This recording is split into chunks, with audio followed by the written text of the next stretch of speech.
Hey, how you doing? This is Uncle Sal on his Bass Raider 8E. There's a million videos out there about the Bass Raider and everybody's modifications.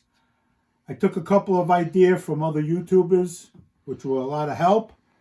I did a few of my own, such as the steering on this boat. It's kind of similar to the kayaks. If you notice up front here, I have pedal steering. That moves the trolling motor. As you step on the pedals or move them with your foot, it moves the motor, which is a Minn Kota 30-pound trolling motor. It works really well. There's no need to shorten the shaft on this motor for this boat. Some people tie a zip tie to the latch so it can move up and down freely. That's your prerogative. I leave it the way it is. If I know I'm coming close to shore, then I'll lift it up. I have two seats on this, but I really use only one. That's why, I have the paddles, or should I say the pedals, for the steering up where they are. In case I do put two people, there's enough room. I also ran the wiring for the motor all the way to the front, so it's easy, because I hate looking back and steering from the back of the boat or the front of the boat. I put a small casting deck on here. You really don't, in my opinion, you don't need anything much larger than this. You're not dancing on it. I put a small hatch in it for my tackle that I'm going to use day by day. It closes pretty solid. You don't need anything to hold it.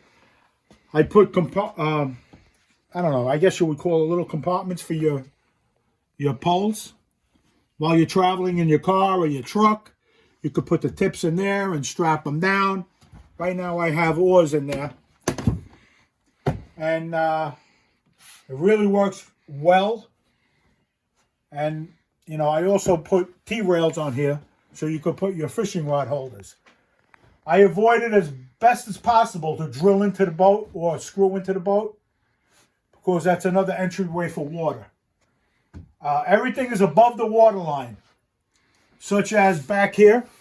If you notice, there's little plastic tubing, which is water line supplies for refrigerators. This happens to be the 3/8 tubing with 3/32 stainless steel cable.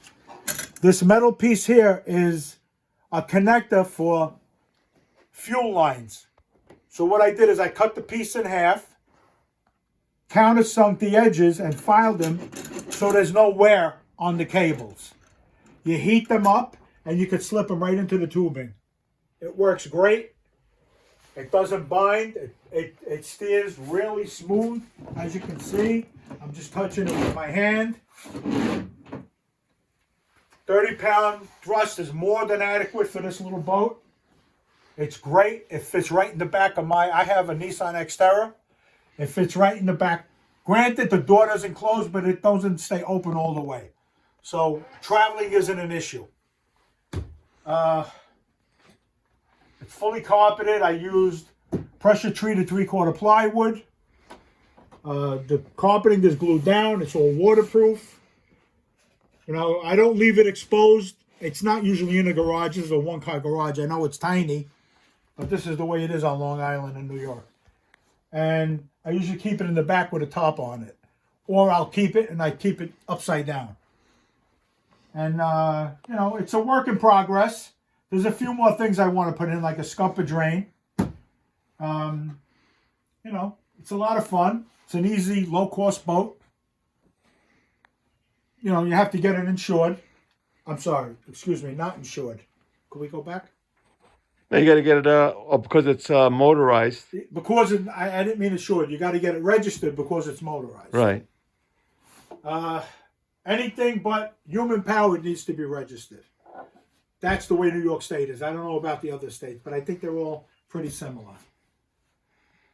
Insurance-wise, you don't need insurance on it because I don't think you'll be doing 100 miles an hour on the ocean. Well, they should check their local laws. Check your local laws. And about the insurance. yeah. And other than that, it's a great little boat. You could go into like inches deep water. The shaft is adjustable up and down if you want. It's a lot of fun. It's great. It's very stable. You would think that's something this small, but you could stand on the edge and it doesn't flip. So it's only electric powered? It's electric powered, but you also have a really small gas engine. That's why I made this removable. So if I want to go in the bay where I live, the water's pretty calm. I wouldn't go in the ocean with it. Forget that idea. Right. But in the bay, it's nice and calm. I do my blue fishing, my striped bass fishing. I change the motor. The steering is still adequate for it. You know, you do a couple of adjustments, and other than that, it's great. It's a number 27 class battery, which, you know, gets me going all day. And it's a lot of fun.